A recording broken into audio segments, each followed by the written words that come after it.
Hey everyone, and welcome back to another World of Warcraft Legion video. Today, it's time to talk about Demon Hunters. We recently had a developer session covering them with Jonathan LeCraft, and being the newest class to the game, they are pretty darn newsworthy. So the plan is to go through the information that we learnt and mix it in with my experiences testing them out on the beta. First though, let's cover the big bit of news. So, early access for the Demon Hunters begins on the 9th of August, so 21 days before Legion actually launches. Players will be able to create a Demon Hunter, do the intro experience, and mess around a bit before the expansion releases. However, due to the timeline of the Demon Hunters, they will not be able to do the Broken Shore. However, of course, your other characters will be able to. Additionally, the Legion invasions, where demons will essentially infest a number of well-loved zones from the vanilla game, will also kick off on that day. So, basically, the 9th is a pretty big day in your calendar if you want to experience that content. Demon Hunters will also be able to communicate cross-faction by speaking in Demonic, which I think is really cool. And then finally, the requirement for creating a Demon Hunter is to have a level 70 character on that server. So there you go, that's the big news. Now let's get into the information, and I'm going to start off with gameplay. Their design started with being a builder-spender class, and then the devs tried to get into some more thematic ideas like the Metamorphosis, and then some more off-the-wall ones like the Double Jump. Now, a criticism that I've heard quite a lot, and one that I do share, is that they are a rather simplistic class to play for the most part. Unsurprisingly, they said that, yeah, they're designed to be one of the more simple classes in the game, where the gap in performance between the best and worst players isn't that massive. Of course, the idea of skill caps is quite interesting. Too small a skill gap, and it feels like you can't achieve much of, no, you can't be special when you're playing a class, but too much of a potential skill gap, and you hit some really serious design and balance problems. If a boss is designed around the median player, but there's the potential for a massive skill gap, then a more skilled player with maybe 40% more throughput is going to absolutely destroy the boss. And then if you balance that by making the boss harder, you have even more issues. So I think that overall a skill gap is definitely needed overall. Right now I think it's too small, but fundamentally I am okay with the idea of one or two specs being a bit easier than others, and there is still room for skill within the current Demon Hunter toolkit. However, I think it would be a bit odd if they were going out doing the best DPS in the game, and, maybe in the middle of the pack was a spec that was really, satisfying but very complex to play. I think that might be a bit of an issue, so we'll just have to see how the actual live balance numbers are, and that still is an ongoing process on the beta servers. Now this idea of skill gaps naturally brings us on to the topic of animation cancelling. So for a while, it was technically better to cancel your I-beam in order to squeeze more cooldowns worth of abilities if you took a certain talent. Definitely the sort of thing that leads to a larger skill gap, but definitely not something that should be working that way. They addressed this, saying that they would do what they can to prevent it from happening, and frankly, I would be astounded if Demon Hunter shipped with this problem, so I don't think it's really something to worry about too much. Another concern of players is that Spectral Sight, which allows for Demon Hunters to see players, even stealthed ones, through walls, would be a problem, especially in PvP. So Jonathan said that it's the kind of thing that you'll need to coordinate as a team, since it slows the player who uses it, along with having a 10-second duration and 30-second cooldown. Now, I don't PvP enough to know how this will really play out, but I guess it will help if the entire enemy team is stealthed out of the gate, or you need to pick up a pesky rogue at some point, but still, it does not reveal stealth characters to your party, so you'll likely have to communicate that stuff over VoIP. Certainly a unique interaction that could be used to force some engagements, but we will need to see how this pans out in-game to know for sure. That said, if somebody is trying to find a pesky rogue, and they're spectral sighted, well, that doesn't really help if the rest of their team is being butchered by the other people who are in the arena. Again, we just need to see how it plays out in a live environment.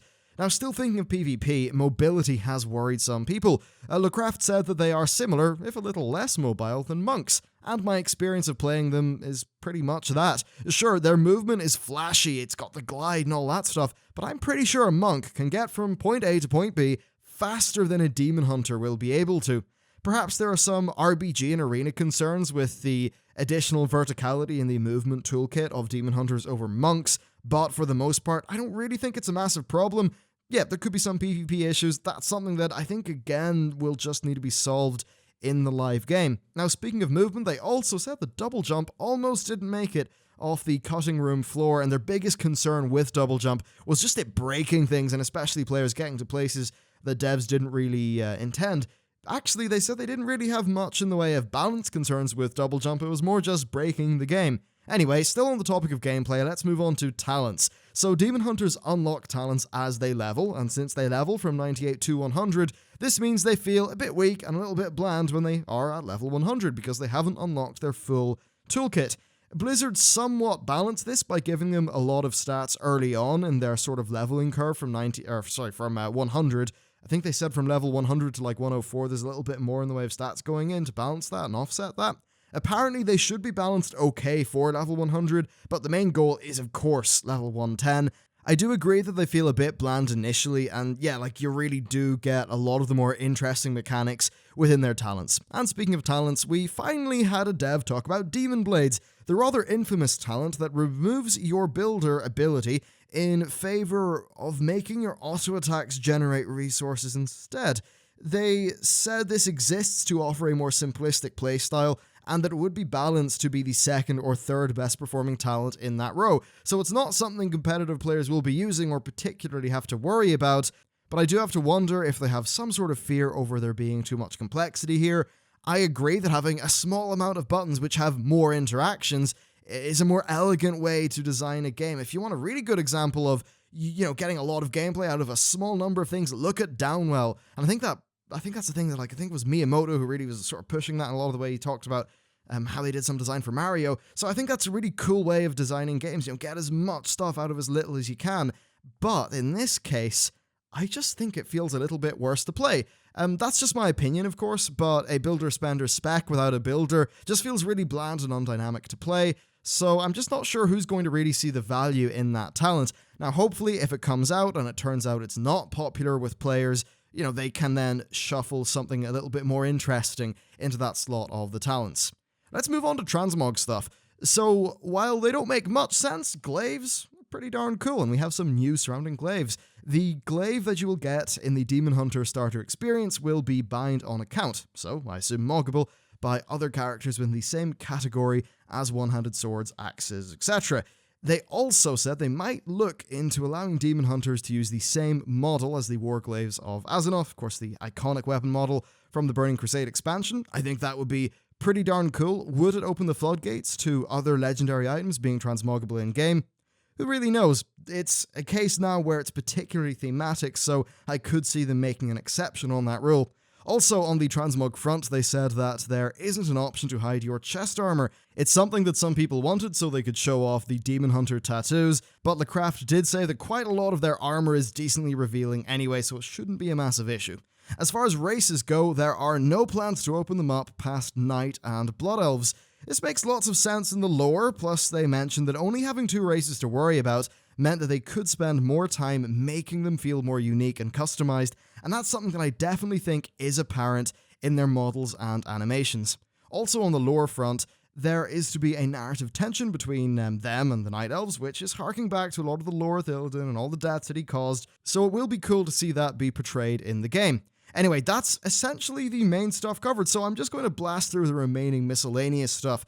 They will be able to create garrisons, they will not have any profession perks, they won't have a glyph that makes their wings permanent, you will not be able to fly with your wings, you'll only be able to glide, and they are looking into the weapon sizes with the female Blood Elf model. Hopefully that's not just for Demon Hunters. Right now it does feel like the weapon models are scaled just a little bit too small with them. Anyway, that's pretty much it for the information that Blizzard revealed at this sort of Q&A event, and more just a good summary to get everybody up to speed, which I think is decently important since, as we covered at the start of the video, they are going to be releasing on the 9th of August.